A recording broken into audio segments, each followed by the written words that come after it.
Yes.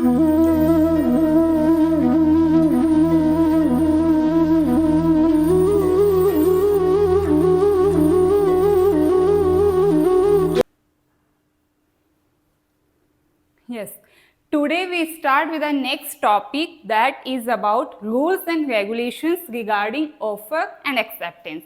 आज हम discuss करेंगे because in earlier lecture we discussed कि हमने क्या पढ़ा था, to become a contract there must be an agreement, क्योंकि एग्रीमेंट नहीं होगा then that will not go, और वो आगे तक नहीं जाएगा, वो कॉन्ट्रैक्ट में कन्वर्ट नहीं होगा. तो to become an agreement there must to become a contract there must be an agreement. So agreement में हमने क्या देखा था, what is agreement? Agreement is offer plus acceptance. When one party offers something and another party is accepting that offer. Now, what are the rules for acceptance?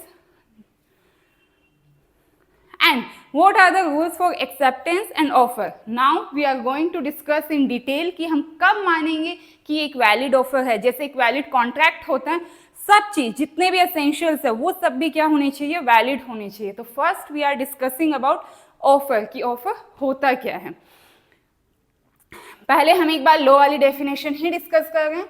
When one person signifies to another his willingness to do and abstain from doing with a view obtaining the assent of other to such act or abstinence.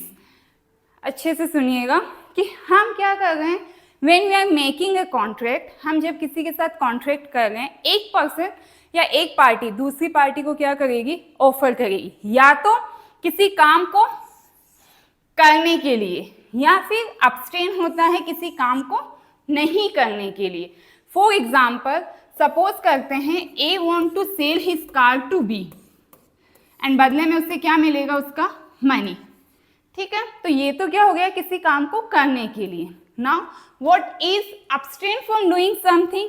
Suppose करते हैं कि मैं रास्ते में गई, मेरी car से किसी का एक्सीडेंट हो गया, फाइन, उसको बहुत ज़्यादा चोट नहीं लगी है, and I said to him कि ठीक है मैं आपको कंपनसेशन देने के लिए रेडी हूँ, don't go to the court. और मैंने उसको जो भी कंपनसेशन था वो दे दिया, और उसको क्या किया है, मैंने कोर्ट में जाने के लिए मना किया, abstain किया, उससे उस चीज़ के लिए रोक दिया है.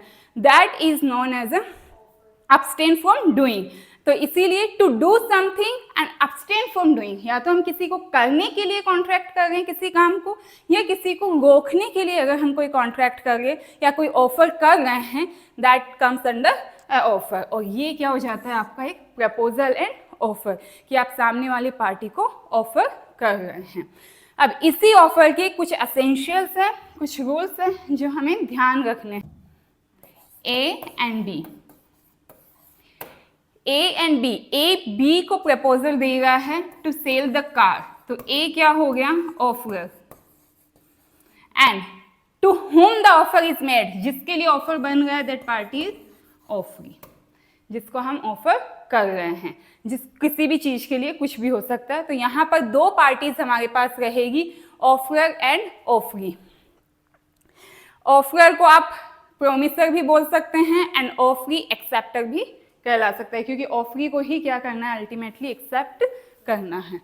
Now for a valid offer the party making it must express his willingness to do and to do not to do something. जो अभी हमने बात की थी कि यहाँ पर पार्टीज क्लियरली मेंशन करेगी that they want to make the contract, और they want to do a offer, और they don't want to do a offer, कि वो ऑफर करना चाहते हैं या नहीं करना चाहते हैं.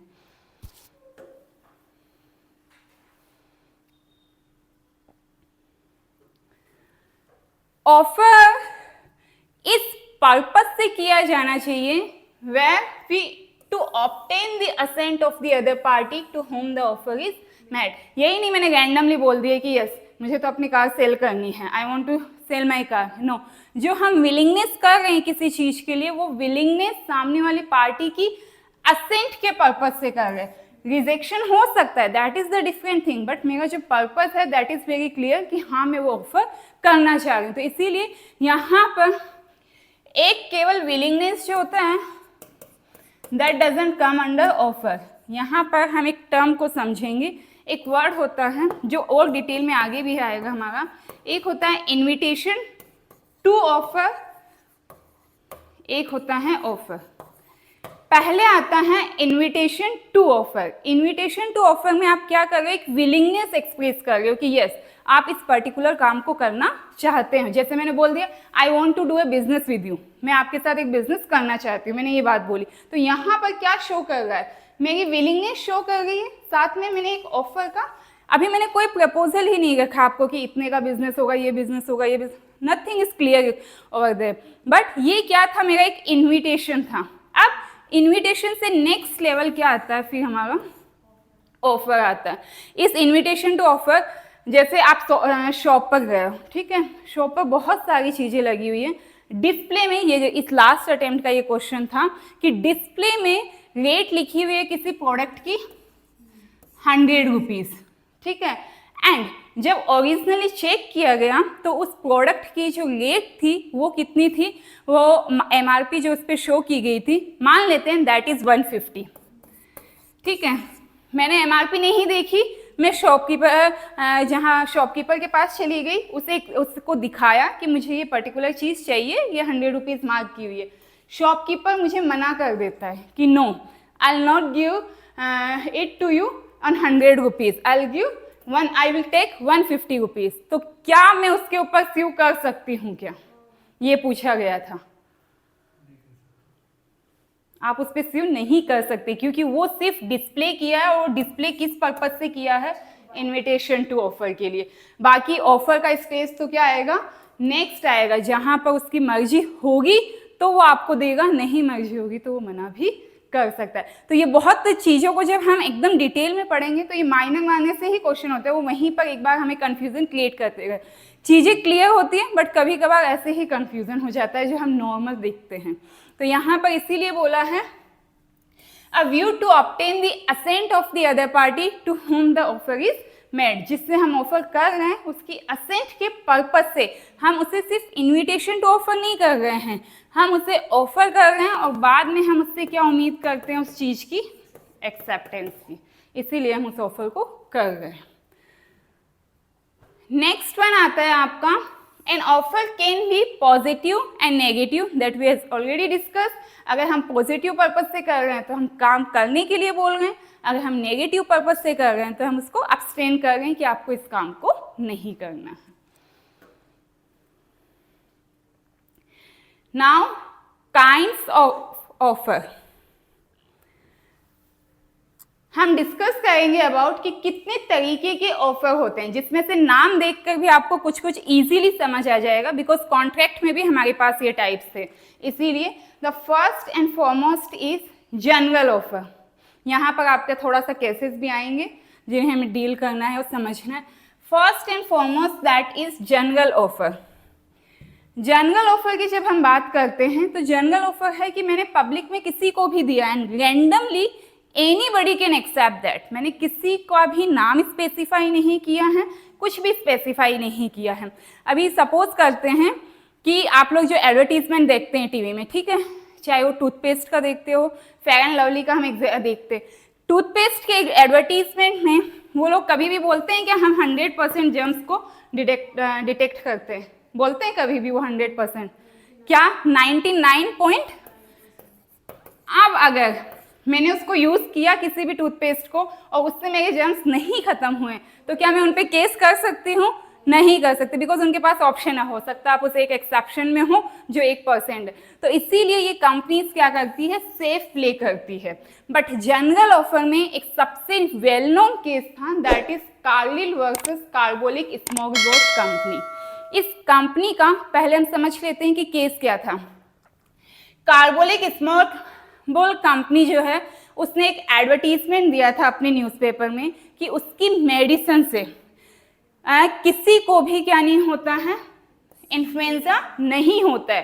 And if anybody suffer from flu, अगर किसी को हो भी जाता है तो कंपनी क्या करेगी, उसको रिवॉर्ड करेगी। ये कंपनी ने एक जनरल एडवर्टीजमेंट दिया। न्यूज़पेपर एडवर्टीजमेंट क्या है, न्यूज़पेपर में कोई वैकेंसी आती है, ये थोड़ी ना वैकेंसी सिर्फ मेरे लिए आई है, anybody can apply for that. वो किस कैटेगरी में आ गई, जनरल ऑफर में। And that is newspaper vacancies की जो मैं बात कर रही हूँ that is invitation to offer है, एनीबडी कैन गो, क्योंकि फिर नेक्स्ट लेवल आएगा और फिर उससे नेक्स्ट लेवल आएगा। तो यहाँ पर कार्बोलिक स्मॉल बॉल कंपनी ने क्या बोला कि किसी को भी इन्फ्लुएंजा नहीं होगा। रैंडमली अ लेडी कार्लिल, उसने उसको यूज किया, उसे हो गया और उसका इन्फ्लुएंजा उससे ठीक नहीं हो रहा था। तब क्या हुआ, उसने केस फाइल किया और जब केस किया तो कोर्ट, इसने कार्बोलिक स्मॉल बॉल कंपनी ने अपना व्यू रखा कि मैंने इनके लिए ऑफर नहीं रखा था, तो इसीलिए हम इनको रिवॉर्ड नहीं देंगे। तो कोर्ट क्या बोलता है कि आपका ऑफर एक जनरल ऑफर था that can be accepted by anybody, कोई भी उसको एक्सेप्ट कर सकता है, एंड जिसने एक्सेप्ट किया है अगर उस पर इन्फ्लुएंस पड़ा है उस चीज का तो आपको उसे कंपनसेशन देना होगा। तो इसीलिए जनरल ऑफर है, एनीबडी, पब्लिक में कोई भी उसे एक्सेप्ट कर सकता है और फिर उसके लिए क्लेम कर सकता है।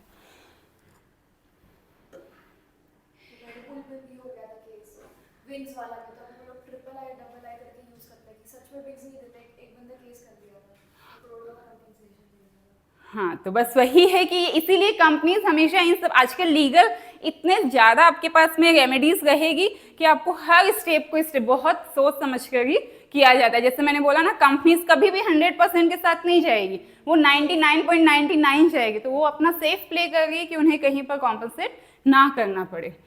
देन नेक्स्ट वन आता है special and specific offer. Suppose करते हैं कि मैं एक कोई मूवी डायरेक्ट कर रही हूँ, ठीक है, मैंने वहाँ पर फिक्स ही बोल दिया कि मेरी मूवी के एक्टर एंड एक्ट्रेस यही पीपल रहेंगे, मैंने स्पेसिफिकली बोल दिया है कि यस सलमान खान ही उस मूवी में एक्टर रहेगा। अब यहाँ पर ये क्या हो गया मेरा कंप्लीटली स्पेसिफिक ऑफर, बिकॉज अब अगर कोई दूसरा एक्टर आकर उसे एक्सेप्ट करता है दैट डजंट मैटर। तो सेम वे जैसे आप लोग पढ़ते हैं, आपने स्पेसिफिकली बोल दिया कि हाँ हमें इस टीचर से ही पढ़ाई करनी है, तब वो वहाँ पर क्या हो गया स्पेसिफिक ऑफर। और स्पेसिफिक ऑफर को वही पर्सन एक्सेप्ट करेगा जिसको ऑफर किया गया है, कोई दूसरा अगर उसे एक्सेप्ट करता है तो उसकी एक्सेप्टेंस नहीं मानी जाएगी। इसीलिए स्पेसिफिक ऑफर में आपको पर्टिकुलरली जो स्पेसिफिक पर्सन है you have to disclose that person, और आप उसी को क्या करोगे ऑफर दोगे और उसी की एक्सेप्टेंस मैटर करेगी। क्लोज ऑफर, क्लोज ऑफर में थोड़ा सा ऐसा लगेगा कि जैसे मेरे माइंड में चल रहा है कि मुझे एक अपनी कार सेल करनी है और इतने रुपए में करनी है, एंड सेम आपके माइंड में भी यही चल रहा है कि मुझे ये कार खरीदनी है और इतने रुपए में खरीदनी है। तो both are identical offer, but मुझे भी नहीं पता कि you are thinking about that और आपको भी नहीं पता कि I am thinking about that. दोनों को एक दूसरे के बारे में नहीं पता है कि दोनों क्या करना चाहते हैं, बट दोनों एक ऑफर करना चाह रहे हैं। Ignorance at the time of each others offer, तो इनको बोला जाता है क्लोज ऑफर। अब इसमें ये कंफ्यूजन रहेगा कि किसको एक्चुअल माना जाएगा, जिसकी एक्सेप्टेंस पहले हो जाएगी जिसके ऑफर की, तो उसमें वही पार्टी उसी तरीके से रहेगी, फिर वो ऑफर और ऑफरी बन जाएगी। तो यहाँ पर क्लोज ऑफर में जैसा मैंने बोला, मेरे माइंड में चल रहा है कि मुझे एक मोबाइल हैंडसेट परचेज करना है 50,000 का, और आपके माइंड में यही चल रहा है कि मुझे इनको ये सेल करना है 50, और हम दोनों ने उसको आइडेंटिकल ऑफर को और एक साथ में रखा है, और साथ में हम दोनों को नहीं पता कि यस हम दोनों इस डील को करना चाहते हैं या नहीं, तो वो होता है आपका close offer. Counter offer, counter offer होता है ऑफर के ऊपर ऑफर करना। आप शॉप पर जाते हो, हमारी आदत होती है बार्गेनिंग करने की, शॉपकीपर बोल रहा है कि हम आपको ये चीज 1000 रुपीज में देंगे, आप उसे बोल देते हो कि नहीं 950 में दे दीजिए, तो ये 300 सीधे, उतना बार्गेन का ऑप्शन नहीं रहता, चलो 300 सीधे। तो वहां पर अब शॉपकीपर के पास चॉइस है, ये जरूरी नहीं है कि वो उसको एक्सेप्ट ही करेगा, बट यस यहाँ पर आपने क्या किया है, जो ओरिजिनल ऑफर था उसे तो कर दिया रिजेक्ट, और आपने एक नया ऑफर क्या कर दिया इम्प्लीमेंट। तो यहाँ पर फिर ये नया ऑफर अगर पार्टी एक्सेप्ट कर लेती है तो ये ऑफर वैलिड हो जाएगा और इसका रिजेक्शन हो जाएगा। तो काउंटर ऑफर क्या है, ऑफर के ऊपर ऑफर करना, ओरिजिनल ऑफर के ऊपर जहां ऑफर किया जाता है। स्टैंडिंग और कंटिन्यूइंग और ओपन ऑफर, यहाँ पर क्या है कि ये ऑफर एक लंबे टाइम पीरियड के लिए ओपन है। जैसे सबसे बेस्ट एग्जांपल इसका होता है टेंडर्स।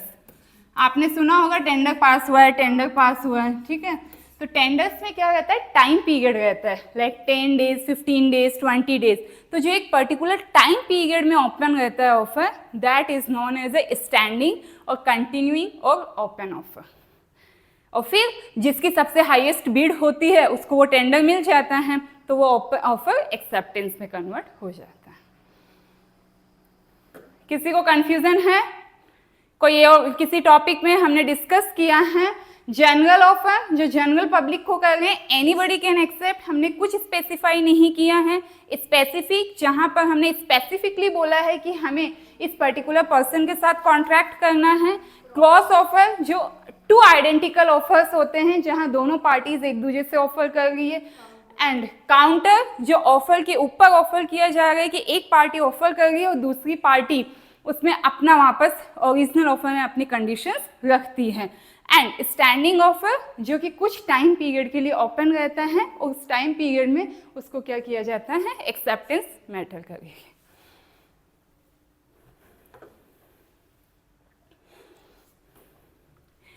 अब आते हैं, जैसे हमने बात की थी कि एक वैलिड कॉन्ट्रैक्ट कब माना जाएगा, कब एक कॉन्ट्रैक्ट वैलिड कॉन्ट्रैक्ट माना जाएगा, बताओ।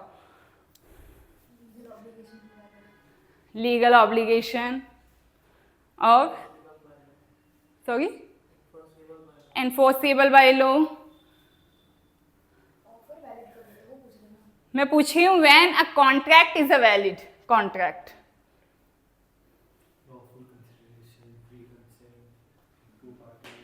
जो कल हमने पढ़े थे सारे पॉइंट्स, वही पूछ रही हूँ कि हाँ, कब एक कॉन्ट्रैक्ट को हम वैलिड बोलेंगे। द सेम वे कब एक ऑफर को हम वैलिड बोलेंगे, इसकी कुछ टर्म्स एंड कंडीशंस है, रूल्स एंड रेगुलेशंस है जो हमें ध्यान देना है। सबसे फर्स्ट है again that create a legal relationship, क्योंकि जब तक लीगल रिलेशनशिप नहीं है किसी भी एग्रीमेंट में, तब तक वो वैसे ही कॉन्ट्रैक्ट में कन्वर्ट नहीं होगा। तो इसीलिए ऑफर करने का मोटिव ही क्या है मेरा, कि एक लीगल रिलेशनशिप क्रिएट करना। जैसा हमने कल देखा था सोशल और डोमेस्टिक अफेयर्स के जो एग्रीमेंट्स होते हैं, वहाँ पर ऑफर और एक्सेप्टेंस तो है, बट वो कोई लीगल रिलेशनशिप क्रिएट नहीं कर रहे हैं। तो यहाँ पर भी इसीलिए, फॉर एग्जाम्पल, जैसे मैंने बोला, मैंने एक आपको इनवाइट किया मेरी बर्थडे पार्टी के लिए, मैंने वेन्यू वगैरह सब बताया था आपको, आप उस वेन्यू पर पहुँच भी गए।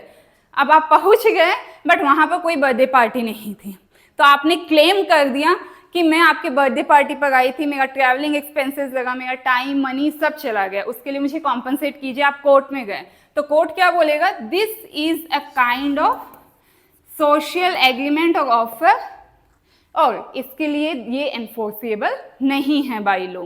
तो इसीलिए जब creating a legal relationship parties के बीच में होना चाहिए, जहां, और वो कब रहेगा, ऑफर और एक्सेप्टेंस के साथ जो मैंडेटरी कंडीशन है हमारी, consideration, when both the party will receive something, तभी जाकर वो क्या माना जाएगा, एक वैलिड ऑफर माना जाएगा। It must be certain, definite, not work. जो चीजें हैं वो क्लियर होनी चाहिए, जो भी ऑफर में करना चाह रही हूँ, the thing should be very clear. If there is a confusion, तो कंफ्यूजन दोनों के माइंड में रहेगा, दोनों पार्टीज अगर कंफ्यूज्ड है तो फिर वो कॉन्ट्रैक्ट वैलिड, सॉरी, वो ऑफर वैलिड ऑफर नहीं कहलाएगा। जैसा हम लोगों ने डिस्कस किया था, when you are going to a fruits market and उस फ्रूट मार्केट में आपने जाकर उस फ्रूट्स वेंडर को बोला कि yes I want 5 kg fruits. अब कुछ क्लियर नहीं है, वो भी कंफ्यूज हो जाएगा, उसके पास में बहुत सारे मल्टीपल फ्रूट्स है, एप्पल है, बनाना है, चीकू है, पपैया, बहुत सारे मल्टीपल फ्रूट्स है। तो यहाँ पर ये ऑफर क्या हो गया, डेफिनेट भी नहीं है, सर्टेन भी नहीं है, क्लियर भी नहीं है, बट ये कंडीशन वहाँ पर वैलिड होगी if you are going to a fruit seller जो कि सिंगल फ्रूट सेल कर रहा है। वहाँ अगर आप जाकर बोलते हो कि yes give me 5 kg fruit, तो वो समझ जाएगा कि मेरे पास जब एक ही है तो ऑब्वियस सी बात है इसी को लेने आए हैं, तो वहाँ पर क्लियर है। But otherwise when you are putting offer to somebody, you have to clear each and everything. आपको कंप्लीट क्लियरेंस देनी है कि आपको क्या चाहिए, कितना चाहिए, किस क्वांटिटी में चाहिए। जब तक चीज़ें क्लियर नहीं होगी वो एक वैलिड ऑफर काउंट नहीं होगा। Again this is a very well known case, जैसा हमने Carlill versus Carbolic small ball company का पढ़ा था, Lalman Shukla versus Gauridutt. It must be communicated to the offeree, जो ऑफर किया जा रहा है वो ऑफरी तक कम्युनिकेट होना चाहिए। कैसे? सपोज करते हैं ये क्लासरूम चल रहा है, ठीक है, मेरा सेल फोन खो जाता है and you go outside the class और तुम सर्च करने लग जाती हो मेरा सेल फोन, और मैंने पीछे से क्लास में अनाउंस कर दिया कि anybody who will find my cell phone, मैं उसको 500 रुपीज एज ए रिवॉर्ड दूंगी। ठीक है, तुम जा चुकी हो क्लास के बाहर, तुम्हें मिल भी गया है और तुम आ गई मुझे देने के लिए कि लो मैम ये आपका सेल फोन है।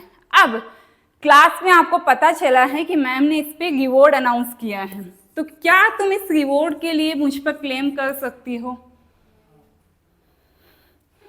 नहीं पता, नहीं कर सकती, बिकॉज क्या तुम्हें कम्युनिकेट किया था मैंने?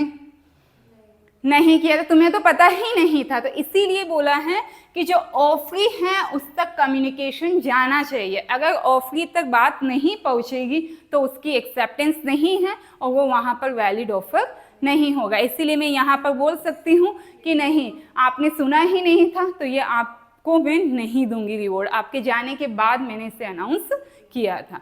और इसी का ये केस था लालमन शुक्ला वर्सेस गोरीदत्त। ये जो गोरीदत्त एक पर्सन है, उसने अपने सर्वेंट को भेजा था अपनी नेफ्यू को सर्च करने के लिए और उसके बाद में उसने अनाउंस किया था किसी रिवॉर्ड का, और फिर वो सर्वेंट ढूंढ कर भी लेकर आ गया। उसने बोला अब मेरा रिवॉर्ड दीजिए, तो उसने मना कर दिया क्योंकि तुम्हारे तक पहुंचा ही नहीं है ऑफर, तो मैं तुम्हें उसका कॉम्पनसेशन या रिवॉर्ड कैसे दूंगा।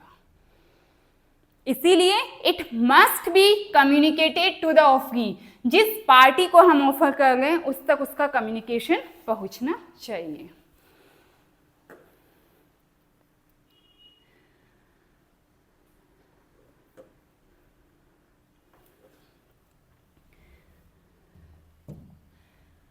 With a view to obtaining the assent of the other party, जो हम कॉन्ट्रैक्ट कर रहे हैं उस कॉन्ट्रैक्ट को करने का पर्पस क्या, जो हम ऑफर कर रहे हैं उस ऑफर में हमें असेंट चाहिए अदर पार्टी की। जैसे मैंने बोला सिर्फ मेरी विलिंगनेस नहीं है, जैसे मैंने बोल दिया I want to do a business with you, यहाँ पर मैंने अपना इंटेंशन शो किया है, मैंने कहीं पर भी आपको ऑफर नहीं किया है, तो वहाँ पर उसे हम एक वैलिड ऑफर नहीं मानेंगे। तो वैलिड ऑफर होने के लिए क्या होना चाहिए, उसमें सामने वाली पार्टी की असेंट का भी हमें देखना होगा। तो इसीलिए ये स्टेप इसी तरीके से चलती है। फर्स्ट आता है invitation to offer, then comes offer, and then जब आपने ऑफर लिखा है तो party will accept that particular offer. It may be conditional, offer can be conditional, हो सकता है ऑफर की कंडीशंस आप पुट कर सकते हो। जैसे सपोज करते हैं कि A want to sell the product to B, और उसके लिए उसने बी को बोल दिया that you have to give me advance of 10,000 rupees, तो ये है तो condition, then only I will supply you the goods. उसने ए ने बोल दिया, है तो कंडीशन ही कि मुझे एडवांस पेमेंट करना होगा तभी कहूँ, बट इनिशियली आप टर्म्स एंड कंडीशंस पुट कर सकते हो और ये वैलिड टर्म्स एंड कंडीशंस हैं, इनको हम ये नहीं बोलेंगे कि ये गलत टर्म्स एंड कंडीशंस है। जैसे ICIA आपसे रजिस्ट्रेशन करवा रही, तो उसके पहले उनकी टर्म्स एंड कंडीशंस है that you have to fulfil. आप ये थोड़ी ना बोल सकते हो नहीं ऐसी कंडीशन आप नहीं रख सकते हो। जैसे 50% मार्क्स है, फिक्स कंडीशन है, अगर आप उसको क्वालिफाई करते हो तभी आप नेक्स्ट लेवल के लिए या फिर आप तभी उस एप्लीकेशन फॉर्म को फिल कर सकते हो। तो इसीलिए इट कैन बी कंडीशनल और इट मे बी कंडीशनल, यहाँ पर आप कंडीशन पुट कर सकते हो। Offer should not contain a term the non compliance of which would amount to acceptance. Offer में ऐसी कोई कंडीशन नहीं होनी चाहिए जो ये इंडिकेट करती है कि उस कंडीशन के पूरा नहीं होने पर हम ये मान लेंगे कि ये एक्सेप्टेंस है। कैसे? जैसे सपोज करते हैं कि मैंने ये अनाउंस कर दिया क्लास में कि अगर आप क्लासरूम में नहीं आते हो तो ये माना जाएगा क्लास के लिए। जैसे हमने कोई एनुअल फंक्शन या किसी चीज़ के लिए बात करते हैं तो नॉन कंप्लायंस के लिए मैंने बोला कि अगर आपने इसका जवाब नहीं दिया तो मैं ये मानूंगी कि क्या है, आपकी हाँ है। सिंपल टर्म्स में अगर हम बात करें तो यहाँ पर नॉन कंप्लायंस क्या हो गया कि एक टर्म्स रख दी मैंने, अगर आपने हाँ नहीं किया तो मैं मानूंगी कि आपकी हाँ ही है। आपने एक टाइम पीरियड दे देते हैं, चलो उस टाइम पीरियड में अगर आपने हाँ नहीं किया है तो मैं ये मानूंगी कि आप उस पर्टिकुलर कॉन्ट्रैक्ट को करना चाहते हो या उस ऑफर को आप एक्सेप्ट कर रहे हो। जैसे एक जॉब लेटर की हम बात करते हैं, मैं एक कंपनी में गई जॉब के लिए, वहां मैंने इंटरव्यू दिया, ठीक है, इंटरव्यू देकर मैं आ गई और इंटरव्यू देते टाइम मैंने ये कंडीशन रख दी, अगर आपका कॉल नहीं आया या आपका कोई रिप्लाई नहीं आया, इट मीन्स आपने मुझे सेलेक्ट कर लिया है, ठीक है। तो ये क्या हुआ, नॉन। अब वहां पर नॉट कंटेन अ टर्म, ऐसी कोई कंडीशन नहीं होनी चाहिए जिसकी नॉन कंप्लायंस, कंपनी ने कॉल नहीं किया है, इट डजंट मीन कि कंपनी ने आपको क्या कर लिया है, सेलेक्ट कर लिया, ऐसा कहीं भी मतलब नहीं रहेगा। तो इसीलिए not contain any terms and condition जिसकी नॉन कंप्लायंस, अगर आप उसको फुलफिल नहीं करोगे तो माना जाएगा कि वो एक्सेप्टेंस है। जैसे आपके पास ऑफर रखा गया है आपको गुड सेल करने का, उस गुड सेल के लिए आपको एक टाइम पीरियड दिया गया है कि हाँ आपको नेक्स्ट 5 डेज में उस ऑफर को रिप्लाई करना है, ठीक है। आज मान लेते हैं कि हम हैं 23rd February and you have to reply on 28th February.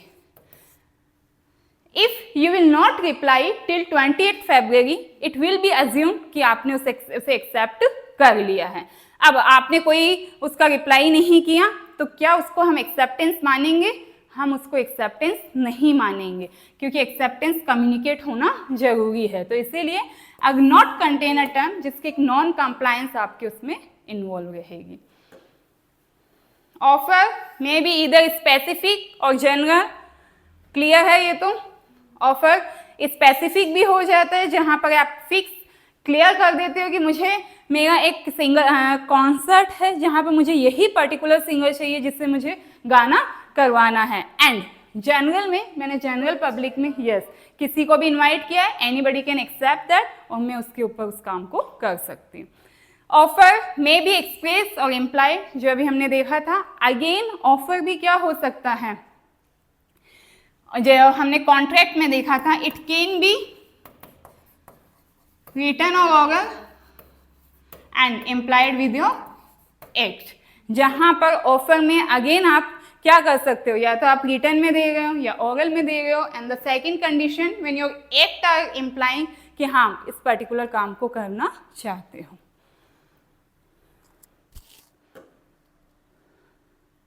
अब आता है ये थोड़ा सा कि ऑफर कैसे इन सब चीजों से अलग है। जैसे हम बोलते हैं इनविटेशन टू ऑफर, और ये सारी चीजें क्या बोल रही है। तो सबसे फर्स्ट आता है that is offer is different from a mere statement of intention. Invitation to offer a mere communication of information, a prospectus and advertisement. जो न्यूज़पेपर एडवर्टीजमेंट है वो इनविटेशन टू ऑफर है। प्रोस्पेक्टस होता है किसी कंपनी का, क्या रहता है प्रोस्पेक्टस में, कंपनी की सारी डिटेल्स रहती हैं, हम उसी डिटेल पे ट्रस्ट करके अगर कंपनी में शेयर्स इश्यू करते हैं तो वहाँ पर कंपनी हमें सिर्फ इनवाइट कर रही है क्योंकि वो जनरल है, कोई भी उसको एक्सेप्ट करेगा। तो इसीलिए यहाँ पर ये सब चीज़ें स्टेटमेंट ऑफ इंटेंशन, जैसे मैंने एक लाइन बोल दी that I want to do a business with you, तो यहाँ पर मैंने मेरा इंटेंशन एक्सप्रेस किया है पर बात और कुछ भी नहीं हुई है। एंड इनविटेशन टू ऑफर जो अभी हमने बात की थी, जो न्यूज़पेपर एडवर्टीजमेंट है, जॉब वैकेंसी एडवर्टीजमेंट है, ये भी क्या है, जनरल है। तो यहाँ हम एक बार इनवाइट कर रहे हैं, नेक्स्ट लेवल आएगा फिर ऑफर वाला। एंड उसके अलावा जो डिस्प्ले लगा रहता है, आप शोरूम में जाते हैं डिस्प्ले लगा है, they people want to attract you, तो वो एक तरीके से क्या कर रहे हैं, इनवाइट कर रहे हैं, नेक्स्ट लेवल में फिर वो अपना ऑफर पुट करते हैं। तो इसीलिए सबसे पहले statement of intention and announcement, इसको हम ऑफर नहीं मानेंगे। क्लियर है। ऑफर मस्ट बी, ये एक केस हुआ था, offer must be distinguished from an answer to a question. जैसे मैं ऐसे बोलती हूँ कि do you want to do a business with me, तो यहाँ पर मैंने आपको क्या किया है, क्वेश्चन पूछा है, will you do a business with मी। यहाँ पर मैंने अगर आपको क्वेश्चन पूछा है, अब आप उस क्वेश्चन का आंसर करते हो, that is not known as a offer, क्योंकि मैंने कोई ऑफर पुट नहीं किया था आपको, मैंने सिर्फ एक क्वेश्चन किया था and you are replying that. तो इसीलिए बोला गया है, ये जो केस हुआ था यहाँ पर, ये भी इसी केस से कुछ रिलेटेड था कि यहाँ एक पर्सन ने बोला कि यस, चलो एक बार तुम लोग इस केस को पढ़ो, समझ में आता है क्या। Take a time for 5 minutes कि क्या बोलता है यहाँ से, द डिफेंडेंट रिप्लाई। अच्छा पहले ऊपर वाली लाइन भी पढ़ लेना।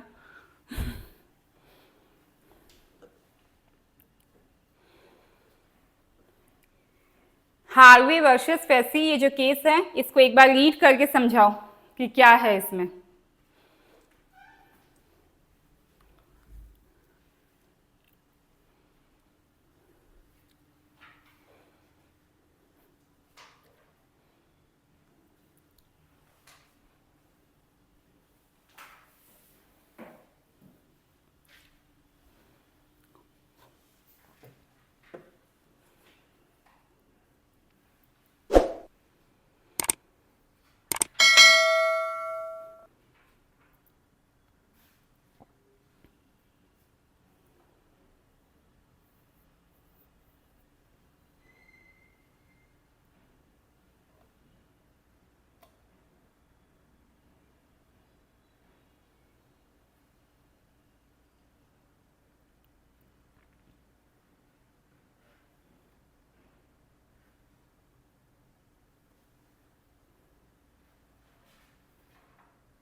आया कुछ कुछ समझ में?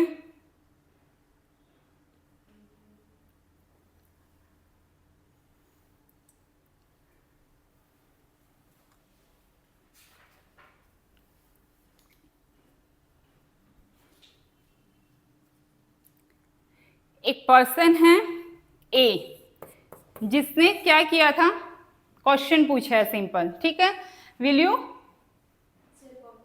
सेल बम्पर हॉल पेन और what will be the lowest price. तो ये इसने क्या किया था, क्वेश्चन पूछा था ए ने, एंड बी ने क्या किया है, इसका आंसर किया कि यस लोवेस्ट प्राइस इज 900, जो उसने रिप्लाई किया था।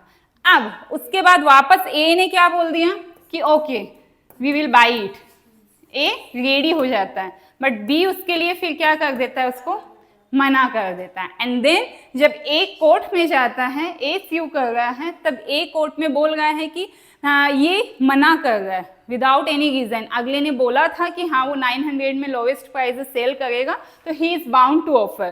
तो कोर्ट क्या बोल रहा है उसको, कोर्ट बोल रहा है नो, ये सिर्फ एक रिप्लाई था क्वेश्चन का, यहाँ पर कोई ऑफर, हाँ कोई क्वेश्चन सॉरी कोई ऑफर पुट नहीं किया गया है। They made no offer at all, कोई ऑफर नहीं है, इसीलिए आप उस पर स्यू नहीं कर सकते, वो किसी भी कॉम्पनसेशन या उसको सेल करने के लिए रेडी नहीं है। आया समझ में? तो इसीलिए बोला है ऑफर क्वेश्चन के आंसर से डिफरेंट रहेगा, क्वेश्चन को ही हम ऑफर मान नहीं लेंगे। Statement of price is not an offer. जैसे मैंने किसी से मंगवाया है कि मुझे एक सेल करना, मुझे आपकी जो भी प्रोडक्ट है उसकी लिस्ट दीजिए, तो वहाँ पर उसने क्या किया, मुझे वो लिस्ट तो दे दी, अगेन कोटेशन शेयर किए। तो कोटेशन शेयर करना डजंट मीन कि मैंने चीज़ों को क्या कर लिया है, एक्सेप्ट कर लिया है या वो मेरे लिए ऑफर हो गया है। वो आपके लिए पहले इनविटेशन लेवल में आएगा and then next if you want to continue तो आप उसे ऑफर और एक्सेप्टेंस में कन्वर्ट करोगे। एन इन्विटेशन, ये वाला जो टॉपिक है हमारा इस चैप्टर का, ये स्पेशली एक कह सकते हैं कि हम इम्पॉर्टेंट टॉपिक में से एक रहता है, क्योंकि जो केस स्टडीज वगैरह बनती है वो हमेशा इन माइनर चीज़ों से ही बनती है, जो मेजर चीज़ें होती हैं उनको कम फोकस की जाती है। An invitation to make an offer और डू बिजनेस।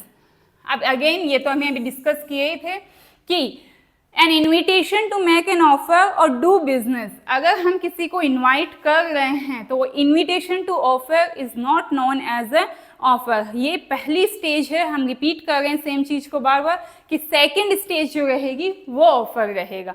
जैसे ऑक्शन सेल होती है, ऑक्शन होता है, तो ऑक्शन में क्या है, आप इनविटेशन दे रहे हो, अब जितने भी आए हैं बिडर्स, क्या वो सब लोग उसके लिए थोड़ी ना रेडी रहेंगे। लास्ट में जब तक हैमर नहीं गिरेगा तब तक वो ऑफर और एक्सेप्टेंस नहीं होगा। तो इसीलिए invitation to make an offer, अगर आप किसी को इनवाइट कर रहे हो तो इनविटेशन टू ऑफर है, वो ऑफर में कन्वर्ट नहीं होगा।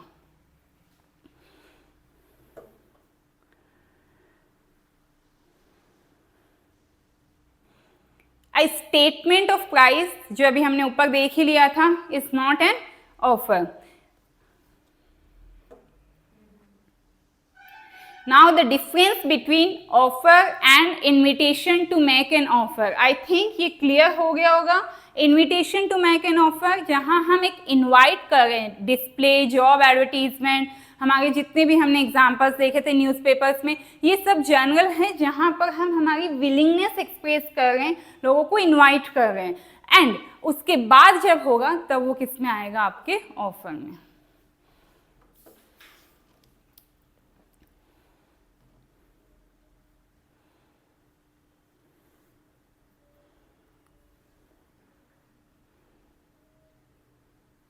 जैसे कंपनी का prospectus, these are the example. Invitation to offer, जो अभी हम डिस्कस कर रहे थे, प्रोस्पेक्टस बाय अ कंपनी, जो एक जनरल पब्लिक के लिए रहता है, जिसमें किसी को भी जिसको कंडीशंस बेटर लगेगी, जिसको टर्म्स एंड कंडीशंस ठीक लगेगी, वो उसको नेक्स्ट लेवल पर आके क्या करेगा, उसके लिए वो ऑफर हो जाएगा। Display of the goods for the sale, जो गुड्स लगे हुए हैं उसकी जो रेट है वो भी इन्विटेशन टू ऑफर है। एंड एडवर्टीजिंग ऑक्शन सेल, क्योंकि ऑक्शनर के लिए सब कोई जितने भी वहां पर आ गए उनका सबके साथ कॉन्ट्रैक्ट नहीं होगा, जब तक कि फाइनल बिड नहीं होगी तब तक किसी के लिए नहीं होगा।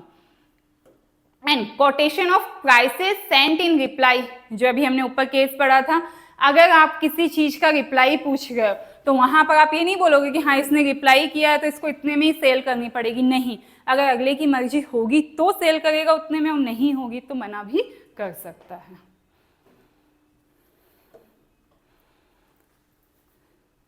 So this is all about offer, legal rules and कह सकते हैं terms and conditions regarding offer, कि ऑफर कब एक वैलिड ऑफर माना जाएगा, वैलिड ऑफर होने के लिए क्या क्या टर्म्स एंड कंडीशंस है जो आपको फुलफिल करनी होगी। अगर इसमें से कोई भी टर्म्स एंड कंडीशन मिस होती है, it means that is not a valid offer, और जब ऑफर ही वैलिड नहीं है तो उसकी एक्सेप्टेंस ऑटोमेटिकली नहीं होगी।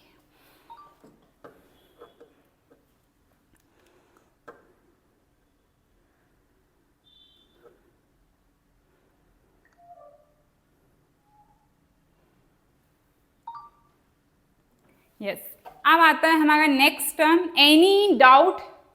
एक बार देख लीजिए अपनी बुक को स्क्रॉल करके फटाफट से कि अगर किसी पॉइंट में कोई डाउट है।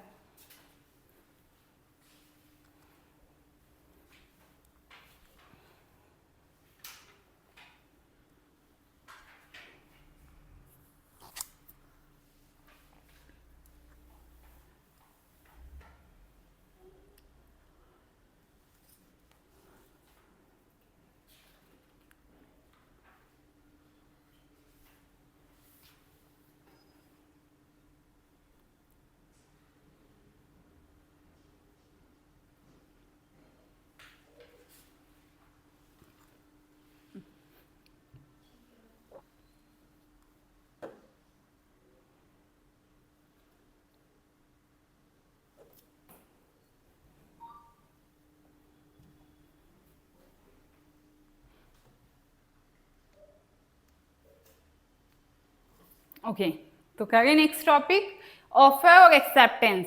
ऑफर हम पढ़ चुके, कब एक्सेप्टेंस मानी जाएगी, when the person to whom the proposal is made signifies his assent, proposal is said to be accepted। जिस पर्सन को हमने सॉरी जिस पर्सन को हमने ऑफर किया है उस पर्सन ने उसके अपनी असेंट दे दी है, अपना हाँ या ना, रिप्लाई कुछ भी हो सकता है, ये जरूरी नहीं है कि हाँ ही होगा, बट अगर उसने अपनी असेंट दे दी है then that is known as an acceptance, और वंस इट इज एक्सेप्टेड तो फिर ये किस में कन्वर्ट हो जाएगा, प्रॉमिस में।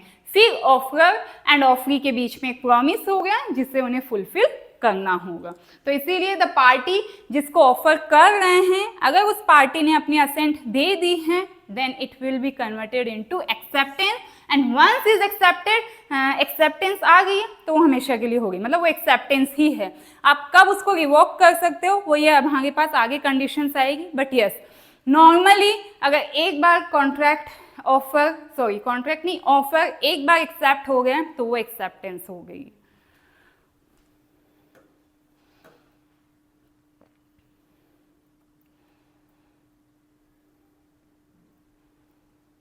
अब आते हैं, जैसे हमने कुछ रूल्स एंड रेगुलेशंस पढ़े थे, किससे रिलेटेड, ऑफर से related, the same way acceptance से related. Acceptance can be given only by the person to whom the offer is made. मैंने आपको ऑफर किया है कार परचेज करने का, आपका फ्रेंड आती है कि हाँ उसने एक्सेप्ट कर लिया है, तो उसको हम वैलिड नहीं मानेंगे। एक्सेप्टेंस वही पर्सन करेगा जिसको हमने ऑफर किया है। तो इसीलिए acceptance can be given only by the person to whom offer is made. जिसको ऑफर किया गया है उसे ही उसकी एक्सेप्टेंस देनी है। अगर दूसरा उसे एक्सेप्ट करता है तो उसके पास में राइट है उसके रिजेक्शन का। इसका भी ये सबसे फेमस केस था, ये बोल्टन वर्सेस जोन्स का। ये एक फेमस केस है जो डिस्कस किया गया था। जैसे यहाँ पर अभी हमने जो केस डिस्कस किया था, Kargil versus Carbolic small ball company, because ये क्या था, जनरल ऑफर था, तो इसको तो कोई भी एक्सेप्ट कर सकता था। इसीलिए कोर्ट ने भी तो ये डिसीजन दिया था कि this was a general offer, anybody can accept. But जब हम बात करते हैं किसकी, स्पेसिफिक ऑफर की, तो स्पेसिफिक ऑफर में अगर सामने वाली पार्टी ने उसे एक्सेप्ट नहीं किया है तब तक वो वैलिड एक्सेप्टेंस नहीं मानी जाएगी। ए ने स्पेसिफिकली बोल दिया कि वो बी को ही कार सेल करना चाह रहा है। अब जब स्पेसिफाई है तो एक्सेप्टेंस कौन देगा, बी ही देगा, तभी हम उसको क्या मानेंगे, वैलिड मानेंगे, otherwise this will not be valid. Acceptance must be absolute and unqualified. मैंने बोल दिया ए ने, जैसे हम बात कर रहे हैं, बी को कार सेल करने के लिए बोला है। ए बोलता है बी को कि वो उसे कार सेल करेगा, B and in 5 lakh rupees. B बोलता है okay I will buy your car but you have to purchase my bike. तो यहां पर उसने क्या कर दिया है, अपनी टर्म्स एंड कंडीशंस लगा दी है।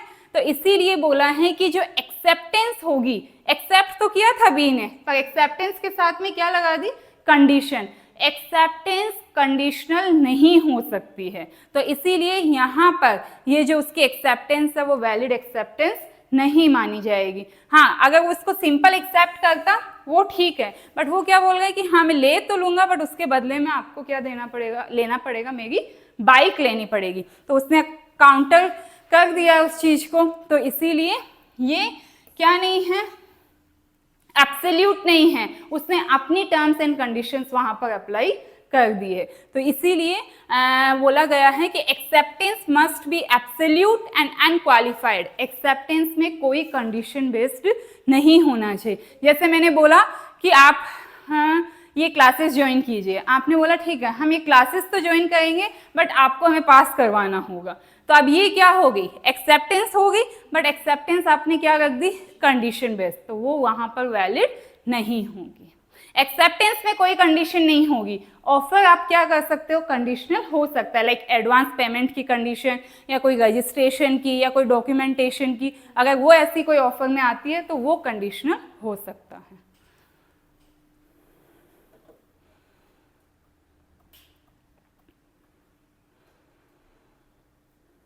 Acceptance must be communicated.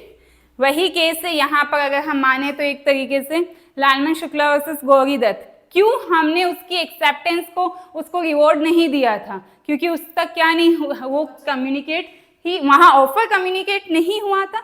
The same way acceptance भी क्या होनी चाहिए, कम्युनिकेट होनी चाहिए। जिस पार्टी ने ऑफर किया है उस तक वो बात पहुंचनी चाहिए। अगर उस तक नहीं पहुंचेगी तो वो वैलिड नहीं माना जाएगा। इसका डिटेल में हम लोगों के पास में इससे नेक्स्ट टॉपिक जब आएगा कि कब एक्सेप्टेंस को हम मानेंगे कि वो कम्युनिकेट हो चुकी है या नहीं हो चुकी है। जैसे मैंने मेल से किया है, मेल तो इंस्टेंट पहुंच जाता है, बट लेटर की अगर हम बात करें तो आज मैंने एक लेटर पोस्ट किया है एक्सेप्टेंस का, उसको पहुंचने में 4 दिन लग गए हैं। तो जिस दिन वो पहुंचेगा ऑफर के पास में, उस दिन उसकी एक्सेप्टेंस मेरी एंड से तो ख़त्म हो चुकी, क्योंकि अब मेरी बैक नहीं कर सकती, अब मेरे लिए तो फाइनल है। और जब तक आप तक पहुंचेगी तब आपके लिए वो एक्सेप्टेंस रहेगी। तो इसकी जो 2-3 टर्म्स एंड कंडीशंस आएगी वो हमारा एक अलग टॉपिक रहता है, उसका भी अगेन केसेस बनते हैं। जैसे हम केस लॉज की बात करते हैं तो स्मॉल स्मॉल केस स्टडीज रहती है उससे रिलेटेड।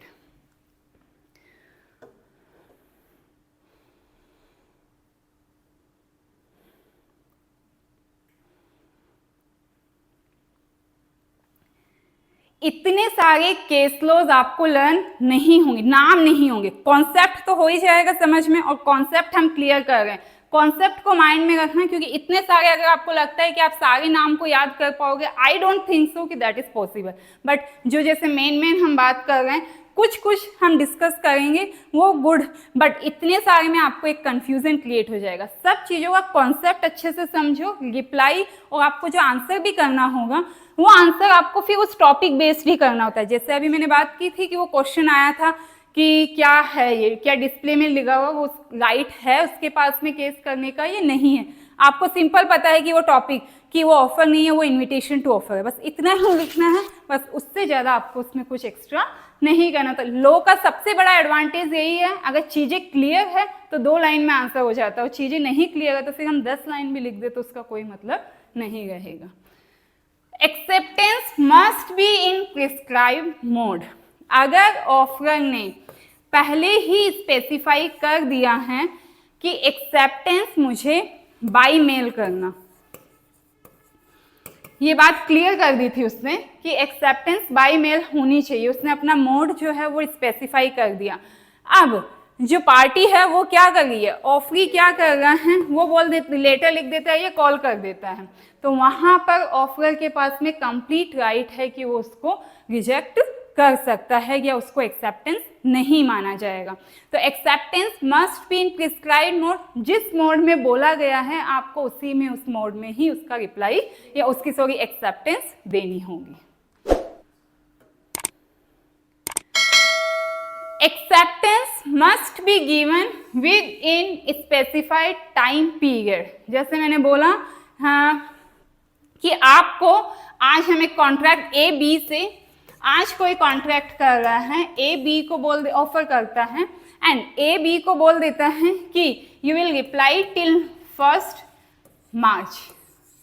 ठीक है, तो ये क्या दे दिया मैंने, टाइम पीरियड दे दिया। अभी हमने देखा था ना ऑफर में नॉन कंप्लायंस की, 1 तक नहीं हुआ तो मैं मान लूंगी या मान लूंगा कि वो ऑफर क्या हो गया, एक्सेप्ट हो गया। नो, पहली बात तो वो भी नहीं है terms and condition. And second thing हमारी क्या है, सेकंड थिंग कि अगर बी ने 1 मार्च तक एक्सेप्टेंस नहीं दी है, बी 2 मार्च को देता है, तो वो वैलिड एक्सेप्टेंस नहीं कहलाएगी। टाइम जहां स्पेसिफाई होता है, you have to reply within time period. जैसे आप लोगों के एग्जामिनेशन फॉर्म का टाइम है, लास्ट डेट अगर हम मान लेते हैं कि 28 फरवरी है, अब आप अपनी मर्जी से उस फॉर्म को 1 मार्च को फिल करोगे, तो क्या इंस्टीट्यूट एक्सेप्ट करेगा क्या उसे?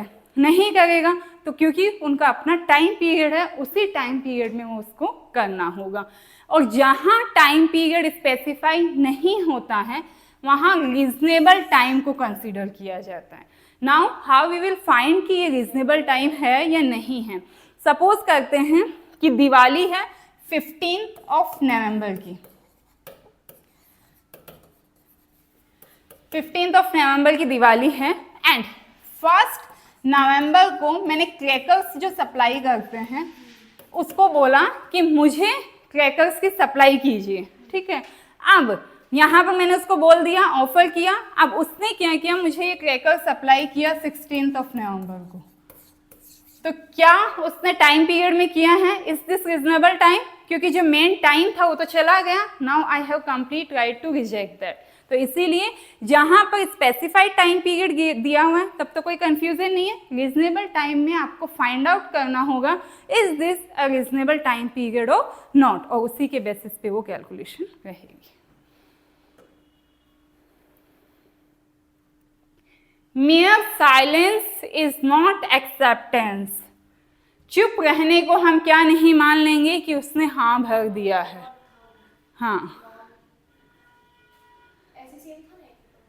हाँ वो सेम था, वो थोड़ा सा वैसे था कि हाँ इम्प्लाइड नहीं मान लेंगे, अपनी मर्जी से नहीं कि हाँ आपने कुछ बोला नहीं है हाँ मान लिया, नहीं जो हमने नॉन कंप्लायंस में पढ़ा था वही सेम यहाँ है कि इम्प्लाइड नहीं मान लेंगे कि नहीं आपने कोई रिप्लाई नहीं किया तो मैं ये मान लूंगी कि हाँ आप इस काम को करना चाहते हैं। तो इसीलिए silence is not acceptance. The acceptance of N offer can not be implied from the silence of the offeree or his failure to answer unless the offeree has in a previous conduct indicated that his silence is the evidence of acceptance। अगर उसने पहले ऐसा कुछ किया है जहां उसकी silence का मतलब एक्सेप्टेंस था तब बात अलग है, बट नॉर्मली साइलेंस का मतलब हम एक्सेप्टेंस नहीं मानेंगे।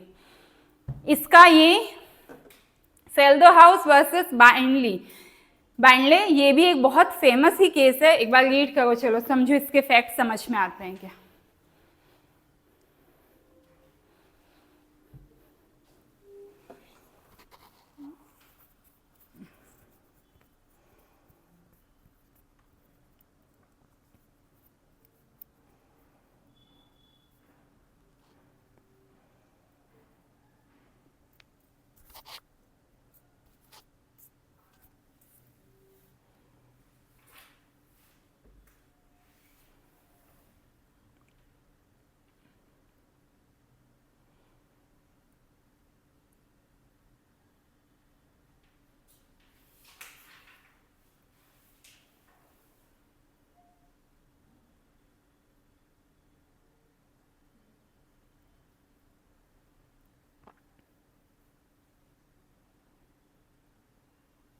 क्लियर है? ठीक है, किया उसने जरूर उस काम को है पर बाद में वहां पर कुछ भी रिप्लाई नहीं है, तो हम ये नहीं मान लेंगे कि रिप्लाई नहीं होना इज यस। रिप्लाई नहीं होने का मतलब हाँ नहीं होगा। क्लियर है ना केस की कोई कंफ्यूजन? जो हमने डिस्कस किया था उसी से ही रिलेटेड। एक्सेप्टेंस बाय कंडक्ट और इम्प्लाइड एक्सेप्टेंस हो सकती है, जैसे ऑफर इम्प्लाइड हो सकता है वैसे ही एक्सेप्टेंस भी इम्प्लाइड हो सकती है। जैसे शॉपकीपर में हमने जो बात की थी, शॉप पर हम किसी शोरूम में गए हैं, शोरूम में बहुत सारी ड्रेसेज है तो that is invitation to offer. वहां से जब आपने एक पिक कर लिया और आप जा रहे हो उसकी बिलिंग करवाने, it means you are accepting the thing, जितने में वो देगा आप उसको उतने में लेने के लिए क्या हो गए हो, रेडी हो गए। तो जो आपका एक्शन है वो क्या इंडिकेट कर रहा है, वो इंडिकेट कर रहा है कि हाँ आपने उस चीज को एक्सेप्ट कर लिया है। तो इसीलिए जैसे मैंने बोला था यहाँ पर हमें हमारे एक्शन से इंडिकेट करना है, बोल नहीं गए, राइटिंग में कुछ नहीं होगा, बट मैं कुछ ऐसा काम कर रही हूँ जो ये शो कर रहा है कि हाँ मैं इस चीज को एक्सेप्ट करती हूँ। जैसे मैंने बोला कि अभी क्लासेस का मैंने सारी डिटेल आपको दे दी थी, ठीक है, अब आप आ गए हैं और उसको अटेंड कर रहे हैं तो वो क्या दे रही है, आपकी एक्सेप्टेंस दे रही है कि yes you want to continue the classes. तो वही है, एक्सेप्टेंस इम्प्लाइड हो सकती है जैसे ऑफर इम्प्लाइड हो सकता है। यस,